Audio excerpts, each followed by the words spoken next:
This segment of Naperville Sports Weekly is brought to you by the Daily Herald. We're here at Naperville North with varsity wrestling coach Tom Champion. Thank you for joining us, Tom. Absolutely. Glad you guys came up. Always look forward to getting interviewed and talking about the kids and the team. So, well, let's get right into it. right. You guys are doing pretty good this year. Yeah, a lot of wins. But what are some of the things maybe you haven't liked or have liked about the season so far? Well, it's like making a recipe every year. The ingredients change. So every year we lose 4 or 5 starters and 4 or 5 new kids come in. We just haven't found that perfect recipe yet.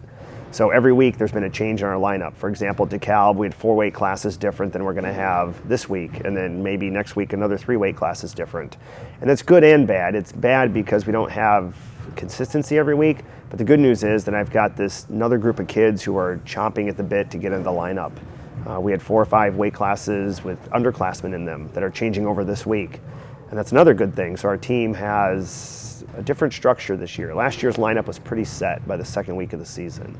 This year's lineup has been an amalgam of different kids in there, which I like, but also consistency is part of the game as well. Right. So I was actually kind of going to go right into that. What has that maybe been so difficult or a little bit more challenging as a coach this year as it compared to other years? Well, one of the things, if you have inconsistency in your lineup, you have kids who don't have as many matches as they normally would have. So we've had 2 starters out of the lineup for various reasons. They each have 10 matches, whereas their opponents might have 20 or 25. You learn a lot in those matches. You learn a lot in matches, sometimes more than practice. And especially the younger guys, or we have a senior in the lineup who it's his first year on varsity, so he doesn't have varsity experience, so every match he gets is important to him. We saw some of that last year, but not at as many weight classes as this year. Like, for example, today we had 2 weight classes that changed between when we spoke last and you guys came up here for our meets this week. It's good because we're getting younger guys in the lineup, but it's more difficult because now we have to see what their strengths are, play them to their strengths. So there's an old adage in wrestling that you only wrestle somebody where you're strong. So we have 3 new guys in the lineup. We have to figure out where they're best able to wrestle and keep them in those positions to wrestle. You had a chance to see some of those guys get in over the Don Flavin invite. Right. What did you like about that meet or that invite, and what maybe you didn't like about it? I very much like that tournament because I can bring 2 guys at certain weight classes and bounce them around and get a feel for how the team works better or best under chemistry. So, for example, we changed our lineup a little bit, and I thought we wrestled Batavia a lot better than we wrestled them in the dual meet here. And both teams have different guys in the lineup, too. It's not the exact same dual meet. I also like that tournament because it lasts 2 days, and so guys have to weigh in 2 days in a row, which is another discipline you have to have in wrestling. And then you see, it tells you a little bit about where guys want to wrestle. So everybody wants to wrestle a lower weight class, but do they want to wrestle it for 2 days? And when you get to the state series and sectional series, those are 2-day tournaments. So that's part of the practice as well. That tournament over the years has changed. It used to be a couple dual meets and then an open, and now it's a dual meet tournament. I thought our team wrestled really well there. We were not seeded going into the tournament. The 4 teams that were seeded got 1, 2, 3, and 4. We were the 5th place team. We easily could have been in the top 4. We were 1 match away from that against DeKalb and 2 matches away from that against Moline. So that was a good learning experience for our kids. I saw more out of them than I thought I was going to. I mean, you take a football team and take their 4 of their better kids and take them out, go to play a tough team, that changes the whole lineup chemistry as well. So I liked seeing how our kids wrestle. I know Stevie talked about that as well. There's a couple dual meets I thought we could have done better, but if we did perfect every dual meet, we wouldn't learn anything. Right. There's another old saying, you learn more from your losses than you do your wins. And that's true as a coach as well. I mean, anybody can win a dual meet. It doesn't take great coaching to sit there and watch a team win. To watch a team struggle and then try to figure out how to help them and get better, that's what you're here for as a coach. You got a chance to actually see a few of those, the younger guys get in there against Moline, take a couple pins. But what can you, I guess, teach a kid maybe that got pinned or is still kind of learning the game as they go? Right. We brought a few freshmen with us, and one of them went out there. Tough kid. He is good. He is going to be better. I like to see them take their first varsity experience when it doesn't matter. So, for example, that dual meet doesn't matter. That's just a tournament on a weekend in late December. If that student athlete goes to that tournament, it's not his fault or it's not his job to win or lose the tournament. It's his job just to wrestle. And then next year, when he's on varsity full-time, he'll take on more of the responsibility. That's what I like to see out of the younger guys. Just compete. Go out there and compete, win or lose. You're going to lose eventually. So if losing is your biggest fear, this is a bad sport to be in, because we all lose in this sport eventually. Even the best wrestlers lose. So, and I've seen that close up as well, but it's those, if they can realize that losing is a chance to learn and grow and not something to feel bad about and move on, those kids with the shortest memory do the best. They don't dwell on a dual meet from last week or 2 weeks or a year ago. I've got seen kids still mad about a match they lost as freshmen. That's not a healthy attitude. I don't remember any meets from 3 years ago. They don't mean anything to me. The meets that I care about, I'm worried about, we have 5 meets this week, I'm worried about one of them, Thursday night. That's the only meet I'm worried about. And after Thursday, I'll worry about Fridays. And that's how I'd like these kids to move forward as well. Some of those kids that you've seen grow up, Stevie, Aaron, Right. your senior captains, what have you liked about their leadership with the younger guys, getting a chance to fill in when they need to, and where they are at right now? I've seen, been coaching a long time, wrestling a long time. I very much like how the last 4 or 5 years our seniors have become, there's less of a hierarchy in the room, seniors against everyone else, although we do play a couple games where it's the whole team against seniors, like dodgeball. The seniors won, I don't know how. But they empathize with those kids, because all those seniors, either they're freshmen or sophomore, or for one of them in their junior year, they all lost. And they all lost, I think almost all of them lost their first match or one of their first matches on varsity. Sure. And so you see one of the younger kids come over and sit down, and the guys will still high five of them or give them a little hit when they walk by. And they tell them, that's okay, you'll do better next time. And that's what you see. And it's different in our sport than is. Our sport's very intimate. We're close to the referees, we're close to the mat, the kids sit on the bench with you. It's not like basketball where you might be sitting on the bench for 90 minutes. We're sitting on the bench for 9 hours. And you share a lot in those 9 hours. And that's where you learn the personality of the kids, and they learn your personality as well.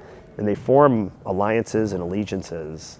One of the things I like is we frequently obviously stop and go out to eat, but the seniors will come back and everyone will go out to eat at some, we'll say, terrible restaurant. And I saw one of the freshmen, they say to the freshman, Aaron, where are you going? We're going out to eat. And he's just like, oh, I didn't know we went out to eat. It's like, of course we go out to eat. That's what we do after a tournament. Right. So I like things like that. I've seen that this year too with the senior parents. We've had 2 socials. One of the parents hosted a social at their house, and we just sat around and ate and exchanged stories. And I learned a lot about their kids and what the parents thought of, their perspective about their kids. And then when the team's gone to 2 movies this year, we all went and saw Star Wars. We had to vote Creed or Star Wars, and they voted Star Wars. And then we watched a really good documentary that came out on Flow Wrestling about a wrestling coach in Iowa. And so we all watched that last weekend. And the kids are still talking about that, like those moments. They don't talk, like they're not talking about the wins at DeKalb. Right. No one's talked about beating Batavia. They're all talking about watching that movie. They'll talk about ice cream bars after the tournament. Like those are the things that are, the winning's important. Yeah. We can't set that aside, but winning's not the only important thing. Competing's important. Building a team and family's important. Mm-hmm. We talked about that when you and I met a couple weeks ago, that it wasn't about wins and losses. Right. You've seen champions come and go, but you want to see these kids compete, like you said earlier. Right. So when you get a chance to really learn what these kids are about, what is that? How do you take that and apply it to wrestling? So, for example, if you've got, we've got a younger kid who's very good, Lucas Van Pocky. He's a very good wrestler. I think he has 1 loss this year. When I learn about his personality, the things that he likes and think are funny, there's little timeouts during the matches, and you'll mention one of those things during the timeout, especially if it's not their timeout, they're cleaning up blood or a clock issue, and you have a little conversation. I'm sure it looks like we're always giving advice out there, but sometimes we're talking about the color of their shoes, or there's always a little bit of advice. Hey, what move are you going to do next? This is your strategy. And then after that's over, you start talking about like what their favorite soda is or something. But Lucas is that kid who's very focused during his matches, but he's always quick to smile. Even in the middle of a tight match, he always knows he can, show a little bit of humor there too. I like that. I also like a kid like Stevie, who I've known for a long time. Like, he knows the moves he can do. I know the moves he can do. The strategy's the same. So, for example, during those little timeouts, we talk about normal stuff. I'll ask him a random question. I'll ask him what he thinks about like a certain team's warm-up. I'm like, what do you think of that warm-up? And then Stevie's like, oh yeah, I like that warm-up. I'm like, all right, you gonna go back and wrestle? Yeah, I'll go back and wrestle.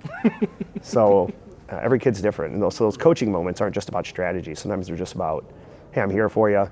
When the match is over, I'm still gonna be here for you. been fortunate to coach and see some of these kids over the years. I mean, I don't know how long Stevie remembers, but man, I've known him, it's been 10 years probably. I think I've known him since he was 7 or 8. He was first in club wrestling. So I was looking forward to coaching him. And then Aaron Kruk, and then Jake Hoffman, and just Tom Rizzi. So a bunch of these seniors, I look forward to coaching them, Jack DiRienzio, and saying to myself, wow, like this would be a great group of kids. I hope the day I retire, it's not this year, I hope the day I retire that I've got a group of seniors like that to walk out with. That would be, I think that would be one of the best things in my career, is being able to end my career with a group of kids like that. You got a chance to mention Aaron.